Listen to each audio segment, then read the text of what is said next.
me tell you of the days of high adventure.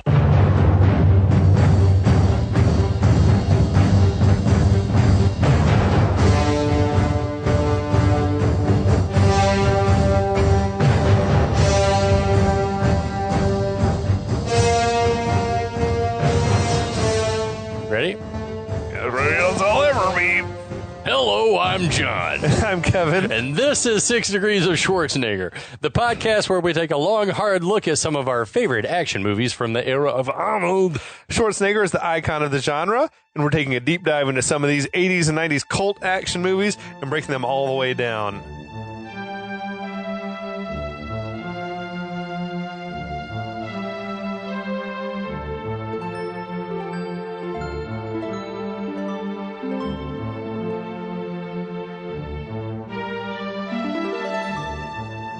Tell you another deep dive we're doing is into the bottom of this bourbon bottle. Oh my God.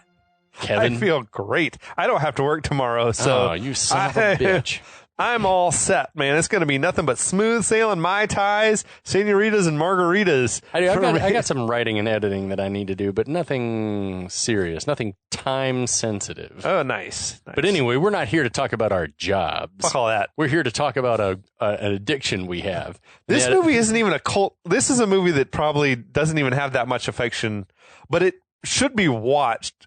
It could be watched on like a bad movie night. Yeah. It's fun to watch. I laughed out loud several times watching the movie at just the shit that I was seeing. I think probably the word incredulous was the general mood over with me while I was working on it, just being like, this doesn't make any sense. Well, if you're the type of person who will like listen to us talk for 3 to 4 hours about Highlander or Under Siege, then this is right up your you've shitty seen alley. the shit out of this movie. Yeah.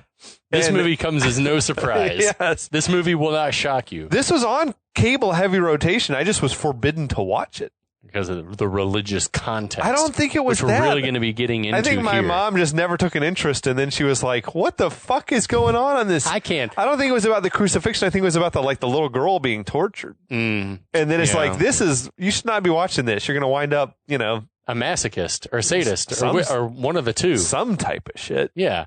So, we're talking about Cyborg, 1989. It feels like it was probably made a lot earlier than that because the production quality is the worst you've ever seen in your life. Yep.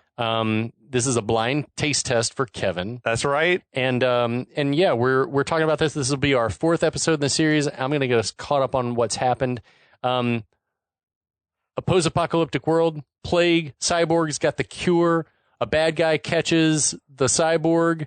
A good guy's chasing the bad guy, picks up a sidekick along the way. Yeah. They somehow bypass all rules of space and time to end up at the exact spot where the bad guys are going to disembark from their boat and hit the road to Atlanta, where the robot will help make the cure. Instead of going just straight from Hoboken to Atlanta, they decide they're going to pick them off at Charleston. Yeah, for some outside of Charleston. It's the only place they could possibly get off their boat. The coast. So then what happens is that they try to the good guys try to rescue the robot. The Cyborg says no, thank you, and then the good guys You're not strong enough to save me. I'm gonna keep kicking it with the bad guys. Rude. And now the bad guys are after the good guys, and that's where we're at. The hunter has become the hunted. I'm excited to lead this chapter of the flick because it's fucking batshit crazy. Yeah, this part is nuts. But so we got the good guys. That is Gibson and Natty. They're being chased after by Anthony Kiedis-Goon and one that I've christened She-Goon. I like She-Goon. She-Goon. She was a yoked up bodybuilder type chick. Yeah. So she looked like an American gladiator. Yeah. So she's leading the charge. Anthony Kiedis is following. Gibson and Natty, they're running as fast as they can, but Gibson seems to be exhausted. Natty is still kind of woozy from being like knocked concussed out earlier or whatever happened to her. Again, not sure exactly why Gibson's like all of a sudden utterly exhausted, other than I guess he's been carrying Natty for a ways. Run like you're tired. Yeah. He's doing his best to pretend to be tired. Okay. But over-exaggerating the shit out of it. It looks so bad. So the bad guys, they seem to be gaining on him. There's this one shot where She-Goon was like right behind Gibson with Natty a little bit out in front of him. Mm-hmm.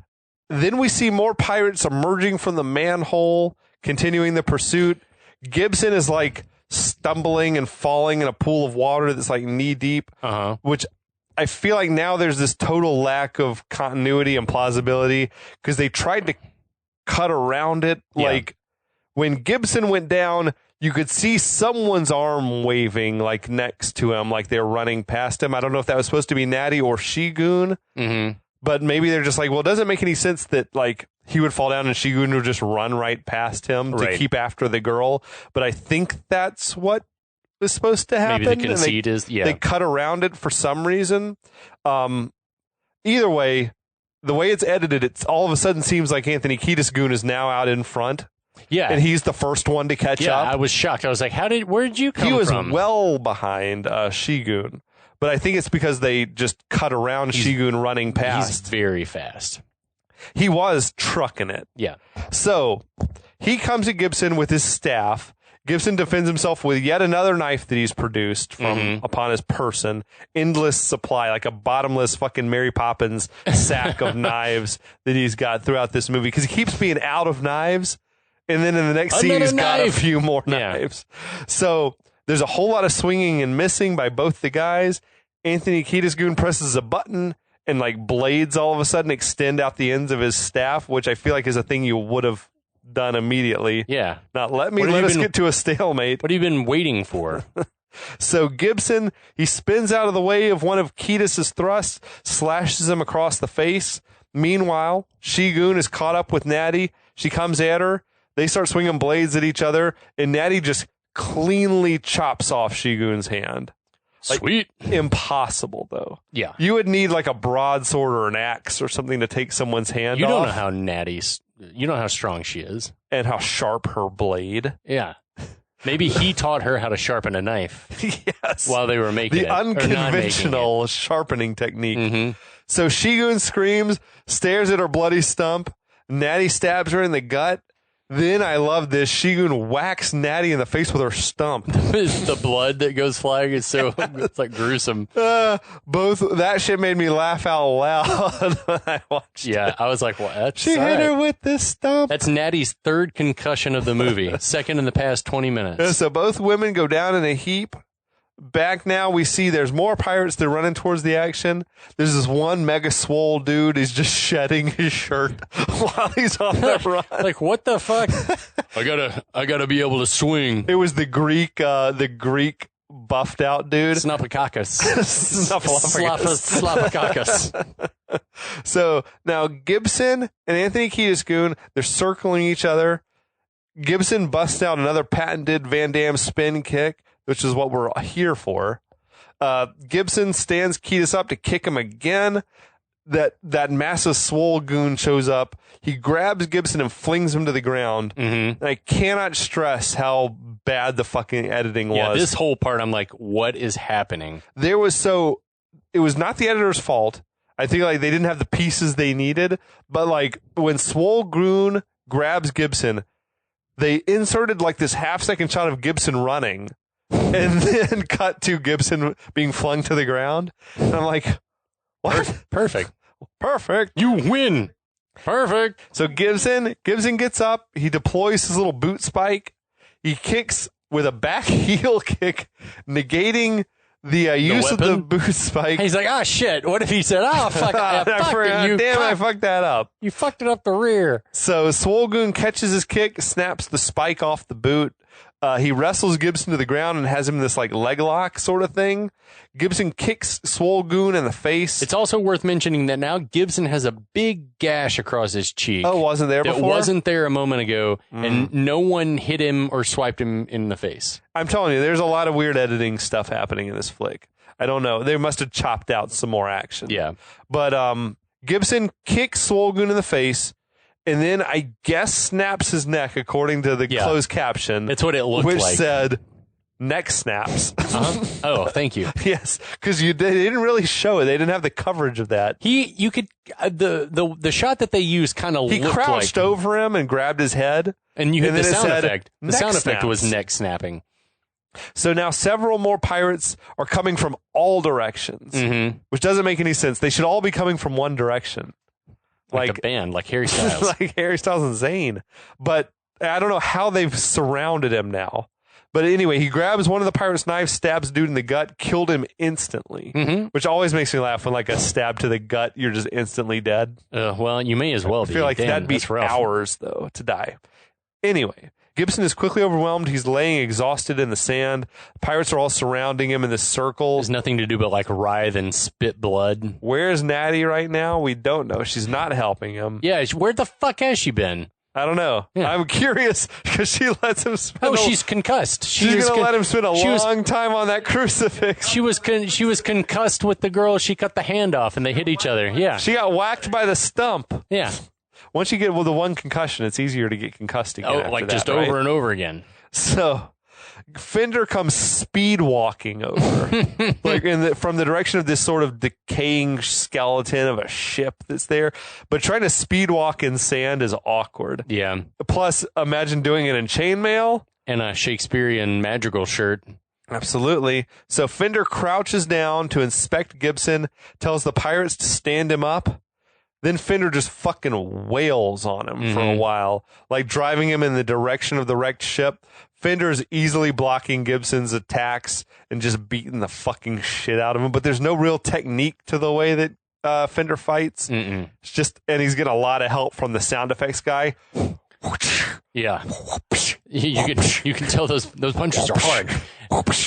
It should have been that, like the Indiana Jones punches, or the most severe sounding punches like in movies. Thunderclap. It sounds like someone's like breaking an oak log. This was though a bigger ass kicking. Like this is the biggest ass kicking I think I've ever seen Van Damme get in a movie. That's probably why he was so unhappy. Maybe I don't like to get beat up. Yeah, he's like, I wouldn't necessarily get beat up like that because I'm actually a much better fighter. It reminded me though when Kong Po was just kicking ass in Kickboxer because whatever Van Damme couldn't fight back. So, but yeah, Fender lays Gibson out with this final punch. I don't know that a person could take a beating like that and live. Yeah, I don't know. So anyway, Fender picks Gibson up by the collar, removes his sunglasses to show those unnatural blue eyes that he's got. Then Fender headbutts Gibson in the face, and the movie cuts to black. For like 1 second. Yeah. Sometime later, they've got Gibson crucified high up on the mast of this wrecked ship. Mm-hmm. And I mean fucking high up there. Like, how'd they get him up there high? Tied, and they've, like, pierced his wrists with arrows, with like steel arrows or something. How do they get him up there? I don't know. That I would like to have seen that happen because I don't know how possible it is. But the pirates are all standing around admiring their handiwork as this crane shot. The camera like is slowly, excruciatingly slowly pan up to reveal the battered and bloody Gibson. The shit was like that crane shot in Gone with the Wind. Yeah. But he seems to be tied and staked to the crucifix with arrows. I can't imagine the amount of pain that you would have with that. And like nerve damage, blood loss, like pick your poison. Yeah. So in a close-up, we see that Pirate Haley, she's looking conflicted again. Fenders looks very satisfied, tells his crew, "Let's go." Haley lingers behind, clutching her necklace. There's a brief flashback to young Haley wearing the same necklace.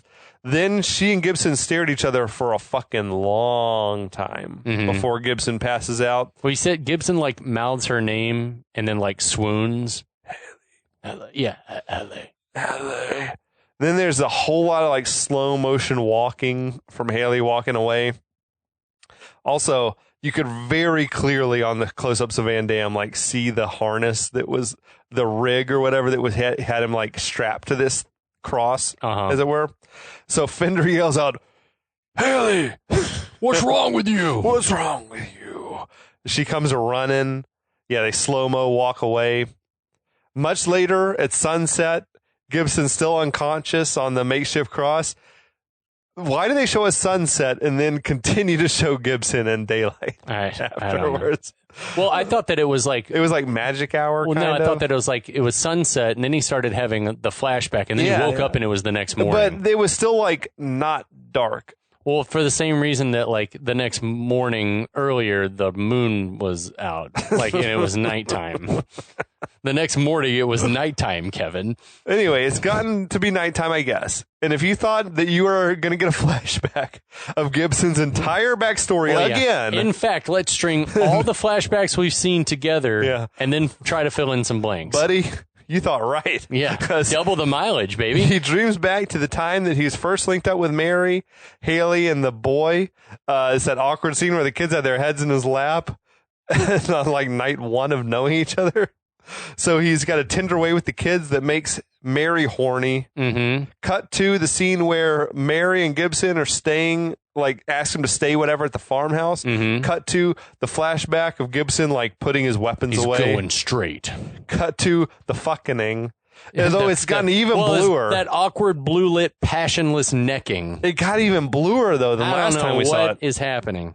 Cut to Fender and his squad watching them through the window, creepy and horny as ever. Checking out the sexually exhausted Gibson and Mary. Anthony Kiedis Goon again, pulling that curtain back. Hello. Hello, neighbors. I can't see good. Move. I want to see too. I can't see good I want to enough. see. What are they doing? Gibson snaps awake again. He's still up on the ship's mast crucifix. It's now broad daylight. So that was all night long he was up there, I guess? He was up there hallucinating for hours. He now flashes back to the scene where he is shirtless for some reason.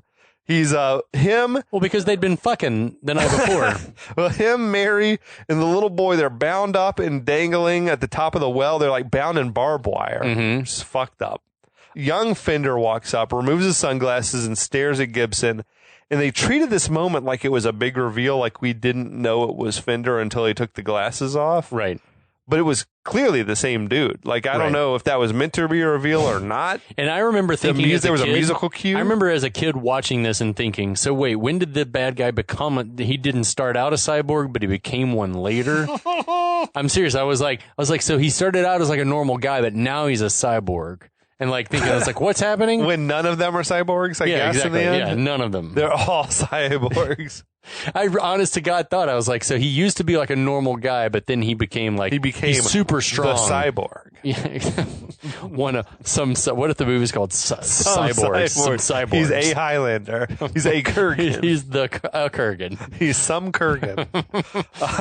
That's some Kurgan. That's some Kurgan. Hey, wow, look at that. That's some Kurgan. But so, hold on. Now back in the present, Gibson, he's up on that cross. He's screaming in rage and agony. There's no one around to hear him. This is the only part of the movie that, as I said earlier, I think that I remembered, because this was like the scene I guess had flipped on. Yeah. Mom walked in and was like, "Oh hell no, I don't know what this shit Carol, is. You're not watching this." And I never watched it again until a couple weeks ago. You're welcome. Yeah. That was the only time in my life I think I was told that I couldn't watch something. Like, that is just too much. Because I was watching Kickboxer and Die Hard and fucking Commando and all sorts of shit. But for some reason, this was the one that Mom was like, no. As we've talked about, like, my parents were pretty game for most things. They were not huge fans of the F-bomb. And if the F-bomb was dropped repeatedly, then a movie might get turned off. But if there was There's not a lot of cussing in this, is there? If there was one tit, movie had to be turned off. Yeah. Can't allow him to see that booby. The human nipple. Oh, wait. This and Beavis and Butthead were the two things that I was like not supposed to watch. Oh, my God. Because I don't like that. Parents. Yeah. Parents, find something real to Other stress kids about. are probably like fucking doing crack and fucking. You know what I mean? I was like, I just want to watch. And we're not allowed to watch The Simpsons. I just want to watch Cyborg. Mom, come on. But The Simpsons is on. No. Now, back in a flashback, we got Fender takes young Haley's hands, wraps them around that barbed wire that's attached to like the rope or whatever that's holding Gibson and Mary and the boy up. Yeah. I don't like, dude, watching the scene again, I don't actually blame my mom, because this scene is like as fucked up as a scenario as you could really even dream up. Yeah. So back in the present, Gibson, in his rage, he starts kicking the back of his heels up against the ship's mast, like trying to break it. This is intercutting back and forth with Fender telling young Haley, like in the flashback, it's up to you. If you hold them, they'll live. Why didn't they tie up his legs? Dude. I don't know. Anyway. I don't know. The whole scenario is weird. It's up to you. If you hold Dude, them, they'll live. That's dark. That fucks me up still. Like, it's pretty hard to watch. So Gibson, he's straining and he's thrashing around against the crucifix. In the flashback, Fender and the pirates let go of the rope, and the barbed wire's ripping through young Haley's hands as she's screaming out. Good continuity that you can see, like when they show the shot of the well and the barbed wire is like streaming towards it. It's like covered in meat and blood and stuff. Oh man, that's fucked up, dude.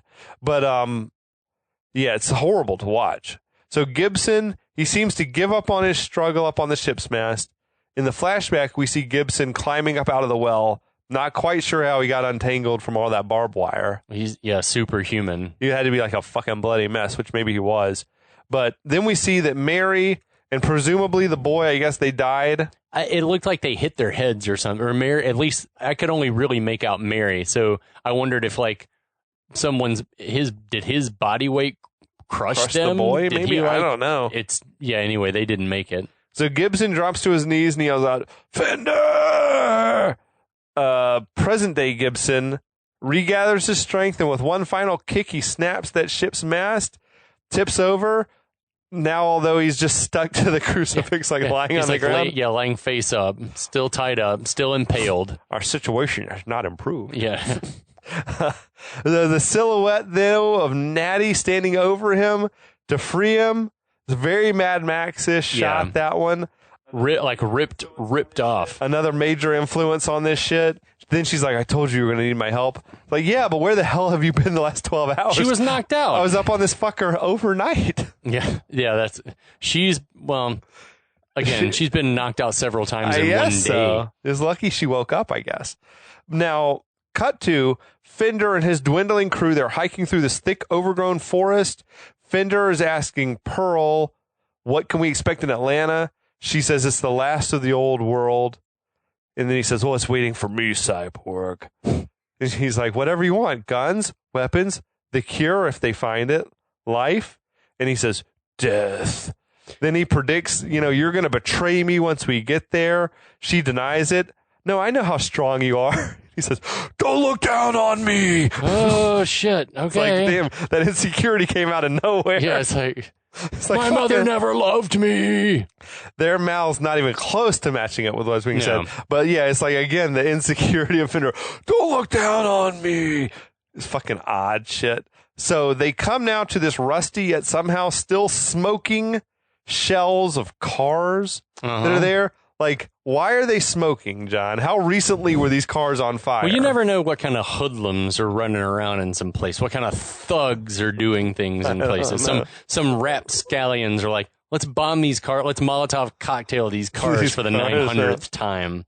So there's a sign that's like Atlanta city limits as the group is walking on. There was also the sign for Confederama. Did you look up Confederama? No, is that a real thing? Oh, buddy, I looked up Confederama. I thought it was like a spoof of the Cyclorama or something. My friend. Well, it's closely related to the Cyclorama. And if you are of a certain age, like Kevin and I are, then you probably were taken on a field trip at some point to Grant Park, where I think it's still like the Atlanta History Museum or something. The Cyclorama, which was a 360 art depiction of the Battle of Atlanta. Yeah, Battle of Atlanta for the Civil War. So I did Confederama's a real thing? I did a deep dive on Confederama, and it's a good thing that the action of this episode was so short, because I'm about to eat up some time with the story of the Confederama.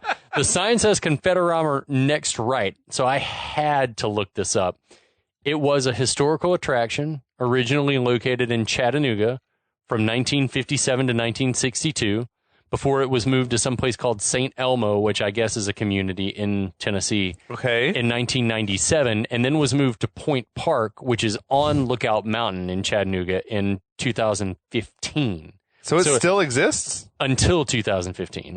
Okay. So apparently it housed 3 dioramas, including one of the 1863 Battle of Chickamauga, which is right outside That's Chattanooga. extreme northwest Georgia? Yeah, like right outside Chattanooga, between Ringgold and Chattanooga. Okay. Which was one of the decisive battles of the American Civil War. You mean the War of Northern Aggression? That's right. The war between the states. As we were taught in Georgia public schools. We were taught that the South just wanted states' rights. States' rights. So apparently, according to, and you can see a copy of the brochure online still, quote, "The sounds of battle and the strains of Dixie and the battle hymn of the Republic ring out over the three-dimensional 480 square foot reproduction of the historic terrain, the world's largest battlefield display of its kind." And I'm here to tell you that it just looks like a big toy set. It's just like a Is it a miniature? It's a miniature? It's in miniature. It's just built out in miniature. The only comment that I found on that site about Confederama was from this dude who said, "My wife and I visited this on our honeymoon in August 1973. Fuck. So we like to do plantation role play. That I did. It's like that scene in Teen Wolf. Burn the house, burn the barn. Burn the house, and when you're done with that, burn the fields. Teen Wolf. Dude, I've daydreamed about my dream Halloween costume would be to be Civil War Teen Wolf. Yeah, that would be awesome. With the Union uniform on a werewolf. So I'm Civil War Teen Wolf. Well, it's never too late to make that shit happen. Okay. So anyway, I looked up pictures, and apparently it was either the second or the final iteration of Confederama. It just looked like a gas station, but they had put crenellations on a castle. Okay, like turrets and shit? Yeah, just like plaster. Not built, just like a facade. Okay. And Confederate flags, naturally. And of course. The pics that I showed is just a big ass scale model, like a toy set. So I'll need you to send me those links. But then I clicked on another link, and it just is this hundreds of comments. I remember this from when I was a kid. Things like this don't exist anymore. I can't believe some snowflakes have made sure that this doesn't exist. And someone's like, it doesn't exist anymore. And but so it is not and was never in Atlanta? No. It was in Chattanooga. That's weird. But it is the type of shit you would have seen. I mean, we got Stone Mountain down here. Yeah, still. Like a shrine. Well, and I've seen lots of stuff. The AJC, I feel like, has been doing a series lately on Stone Mountain. And there's they're trying to bring groups from across the city to come together in a dialogue about its, notorious history and everything else. But anyway, Confederama. Confederama. I thought that was a fever dream from the screenwriter. No, man, when I was reading, I was like, I wonder if that's a real thing. And sure enough, buddy, it was. Anyway. Yes. That's we didn't know. We didn't expect a history lesson. So maybe this is maybe they're on the westbound road from wherever takes them through Chattanooga, and then they have to travel south to Atlanta. Could be. I don't know. No, they just passed Atlanta city limits sign also. That's also true. I don't know what's supposed to be happening. Maybe in Peon's world, Confederama after the fall got relocated. Yeah, relocated to Atlanta. They were like, take it back south. Or when Atlanta shifted extremely northward, it collided and became one with Chattanooga. When New Pangea. Yes. Anyway, if you want to know what's going to happen in the exciting conclusion, in the actual ultimate, after the penultimate. We're done with penultimate. Penultimate's done. If you want to know what's going to happen, and if you want to hear my theory about why they didn't just send a floppy disk south to Atlanta, tune in for our exciting conclusion of our Cyborg series. I promise you, this movie will end. We'll finish talking about it, and we'll be back.